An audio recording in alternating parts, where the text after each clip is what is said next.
கர்த்தருடைய நாமத்துக்கு மகிமை உண்டாவதாக. இன்றைய வார்த்தை சங்கீதம் 118:24. இது கர்த்தர் உண்டு பண்ணின நாள், இதிலே களி கூர்ந்து மகிழ கடவோம். விசுவாசிக்கணும், ஆமேன்னு சொல்லுங்கள். இது ஓய்வு நாளை பரிசுத்தமாக ஆசரிக்கணும். தேவன் இன்றைக்கு உங்களுக்கு இதை ஏற்படுத்தி இருக்கிறார்களே, இது கர்த்தர் உண்டு பண்ணின நாள். மகிழ்ந்து களி கூறணும். தேவனுடைய சமூகத்தில் போய் ஆனந்த சத்தமிட்டு மகிழ்ந்து பாடி களி கூறுங்க. கர்த்தர் உங்கள் மேல் பிரியமாக இருப்பார். நல்ல கரங்களை உயர்த்தி ஆராதிங்க. குடும்பமாய் தேவனை தேடுங்க.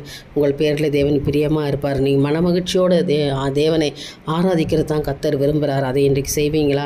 நிச்சயமாக உங்களையும் உங்கள் பிள்ளைகளையும் உங்கள் குடும்பத்தையும் கர்த்தர் ஆசீர்வதிப்பார். இந்த நாளில் தேவனுடைய மகிமையை நீங்கள் பெற்றுக்கொள்வீங்க. ஆலயத்தில் போய் கர்த்தரை தேடும் பொழுது ஆண்டவர் உங்களுக்கு வார்த்தையினால் பேசுகிற தேவன் இன்றைக்கி ஒரு பெரிய ஒரு ஆசீர்வாதத்தை உங்களுக்கு கொடுக்க போகிறார். நீங்கள் ஆசீர்வதிக்கப்பட்டவர்களாக திரும்பி வர போகிறீங்க. அதனால் இது கர்த்தர் உண்டு பண்ணினார். இன்றைக்கி தேவன் உங்களுக்கு ஒரு பெரிய ஆசீர்வாதத்தை உண்டு பண்ணியிருக்கார். அதனால் இதில் களி கூர்ந்து மகிழ்ந்து தேவனை கனப்படுத்துங்க, மகிமைப்படுத்துங்க. குடும்பமாய் கர்த்தர் உங்களை ஆசீர்வதிப்பாராக. தேவனுக்கே மகிமை உண்டாகட்டும். ஆமென்.